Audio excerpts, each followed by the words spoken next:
أعوذ بالله السميع العليم من الشيطان اللعين الرجيم بسم الله الرحمن الرحيم صلى الله عليك يا مولانا يا ولي العاشر أدركنا. Du'as are treasures of knowledge, belief, faith, and guidance. They are said by Ahlul Bid'ah alayhimus salam or by the other messengers, especially in the school of Ahlul Bid'ah alayhimus salam. The supplications that we have received from them. From one perspective, we understand their lifestyle, the way they are sitting and having intimate time with their Lord, Allah subhanahu wa ta'ala, and they have that conversation. And regardless of the size or occasion of that dua which is composed by them, we can also consider that as a source of knowledge and insights. So sometimes we consider dua as a tool for me to receive my haja and my demand, which is true, or to connect to Allah, to have inner peace, to have content and relief, which are all true. But from another perspective, reflecting on du'as is really beneficial.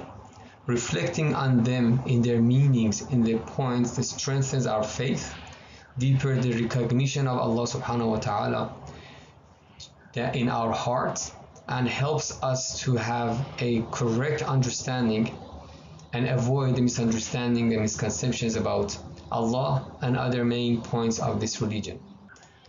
We are blessed by having such an amazing du'as from Ahlul Bayt alayhimus salam, which our view says this is unique in the various schools of thought.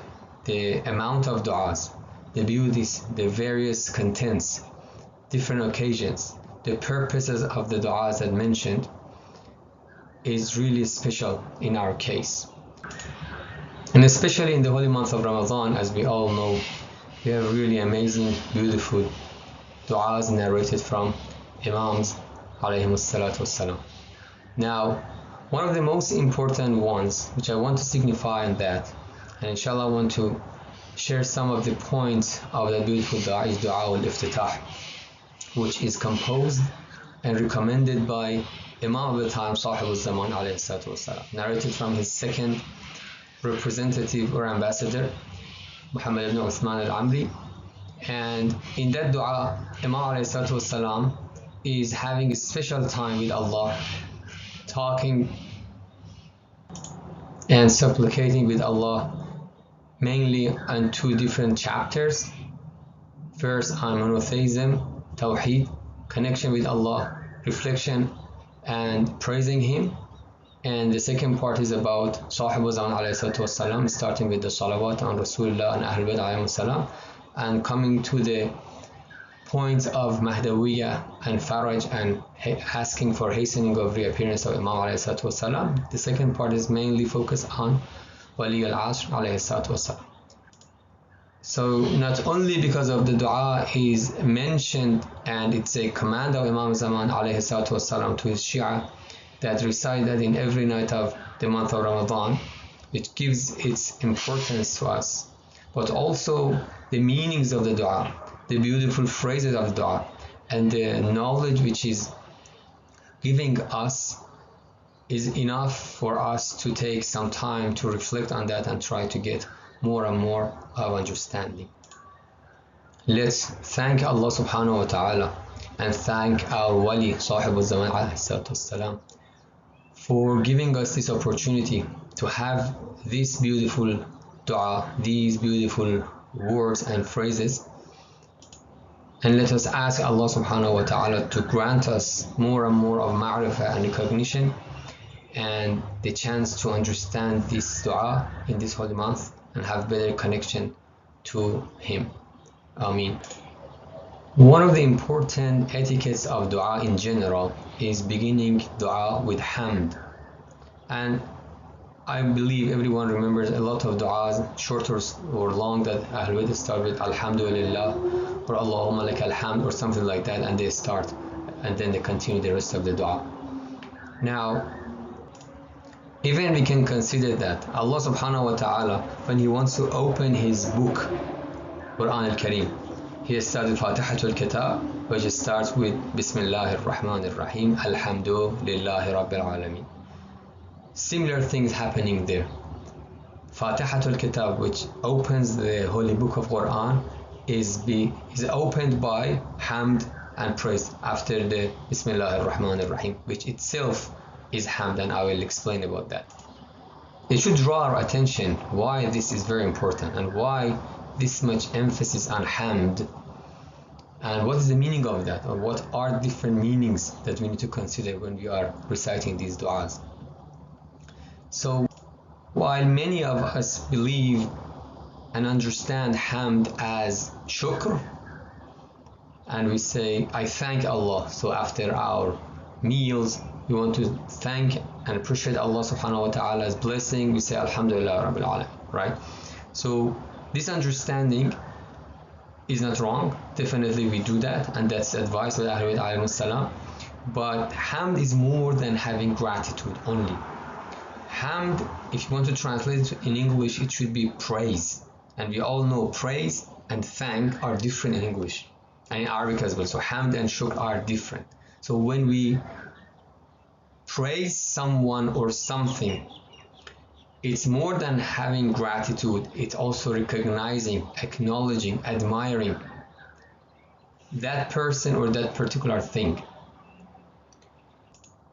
I only thank someone because he or she helped me, gave me something, gifted me something, or gifted my son or daughter, helped my mother. So directly or indirectly, if I feel I owe someone, I received some blessing, some help, some support, I feel I need to thank that person, which is right, and we should do that.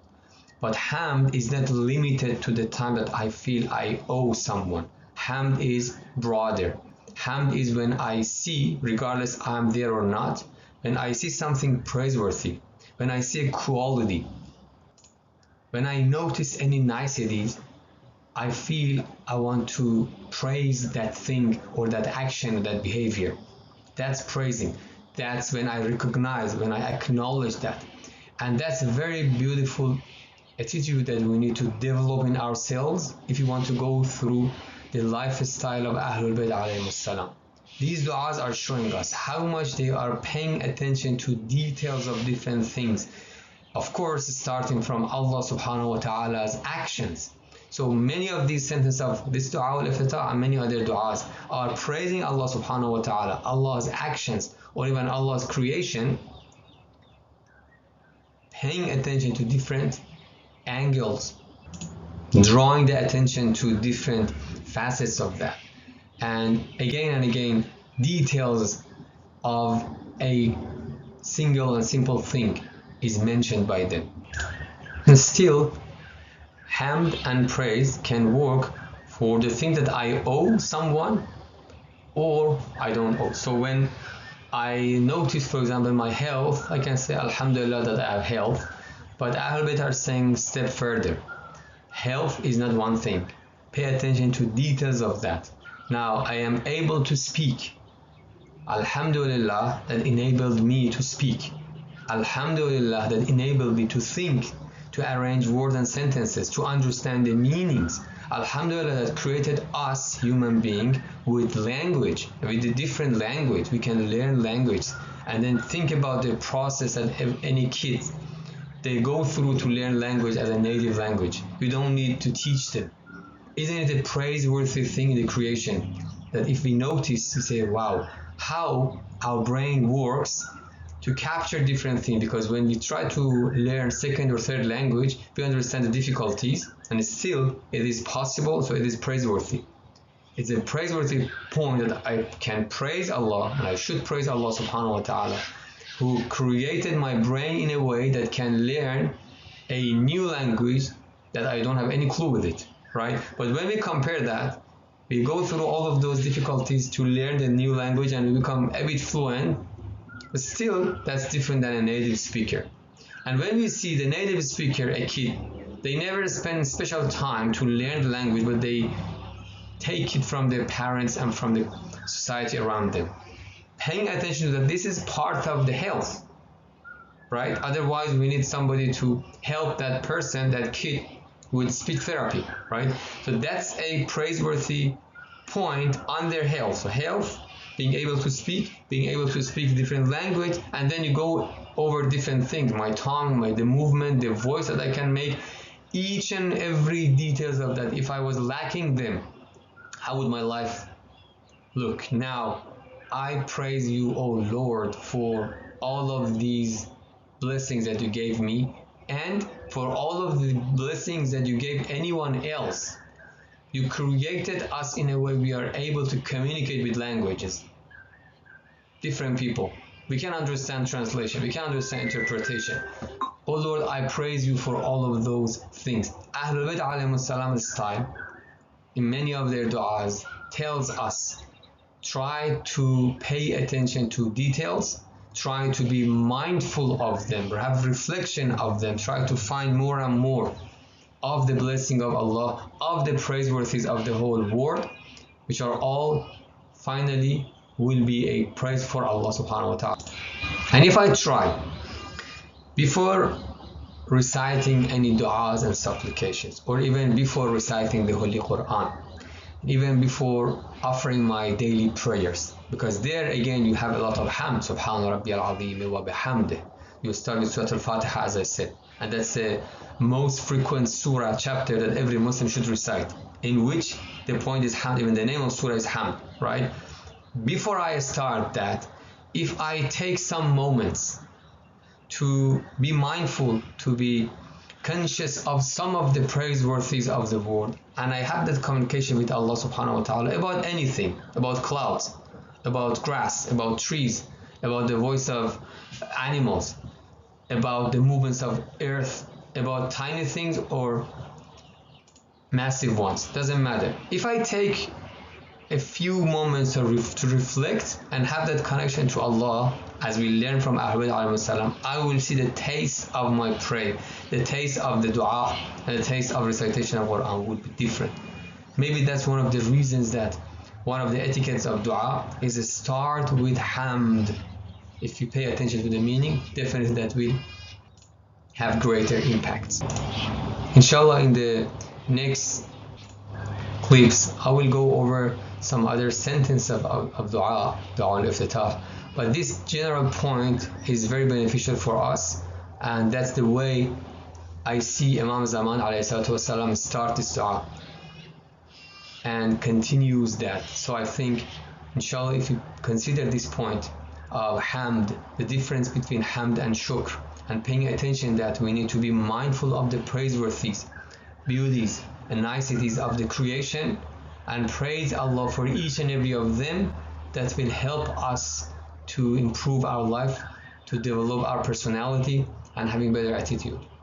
May Allah subhanahu wa ta'ala grant us tawfiq to have higher level of ma'rifah and better understanding, and establish a better connection and bond to Him, especially in these days and nights of holy month of Ramadan. بحق محمد وآل محمد صلوات الله عليهم أجمعين.